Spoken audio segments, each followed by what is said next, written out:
La jalousie entre frères et sœurs, c'est la présence de la sorcellerie. J'ai commencé par dire que dans une famille, c'est l'amour qu'on doit d'abord retrouver en premier. L'amour. Tu es appelé à aimer les membres de ta famille. Lorsqu'on vit dans une famille et qu'on ne sait pas vivre l'amour, ça devient un problème. C'est la présence du diable dans cet endroit-là. Quand vous vivez à un endroit où il y a tellement de la jalousie, vous êtes dans une famille, bien aimé, c'est impossible. C'est contre l'ordre naturel des choses. Tu ne peux pas être jaloux envers ton frère ou ta sœur. Lorsque vous êtes né dans une même famille, vous avez votre père ou votre mère, vous avez grandi dans une même famille, dans une même maison. C'est contre nature lorsque ton frère a une belle voiture, lorsqu'il a une maison, lorsqu'il a un bon compte, lorsqu'il a un bon mariage, lorsqu'il épouse une belle femme ou il épouse, je ne sais pas, un homme qui a des moyens, lorsqu'il a étudié plus que toi, lorsqu'il a un travail plus que toi. C'est contre nature que toi, son frère ou sa soeur de sang, tu puisses en être jaloux.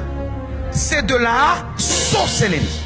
Là où vous êtes en train de me suivre, si vous êtes jeune, vous pouvez être dans une même famille, vous trouvez que non, vous êtes enfant, chaque personne aura sa destinée. Nous ne sommes pas supposés vivre la même chose parce que nous sommes nés dans une même famille. L'autre peut être médecin, l'autre peut être musicien, l'autre peut être avocat, l'autre peut être pasteur, l'autre peut être je ne sais pas quoi. Et chacun doit être dans la joie pour ce qu'il réalise dans la vie.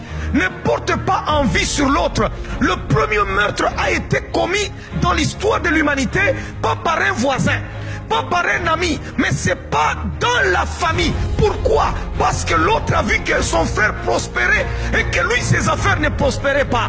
Alors il a porté envie sur son frère. Je suis en train de dire, toute jalousie de famille ne te détruira pas. Si tu as été victime de la jalousie des familles, je suis en train de te dire maintenant qu'ils ne feront pas de plus grands progrès. N'avez-vous jamais vu des familles, quand vous y entrez, vous trouvez tout le temps des problèmes entre frères et sœurs, mais quand vous regardez où est le problème, vous ne le voyez pas. Chacun a sa maison. Tu manges chez toi, l'autre mange chez lui. Tu as ton mari, l'autre a sa femme. Mais vous vous battez, pourquoi? Parce que personne ne paye l'autre. C'est la sorcellerie.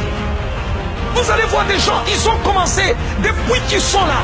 Ils se marient, ça continue. Ils deviennent même des grands-mères, mais ça continue. Ils ne font que se battre. Vous vous battez pourquoi? Expliquez-nous pourquoi vous vous battez. C'est pourquoi Dieu dit à Abraham, quitte la maison de ton père.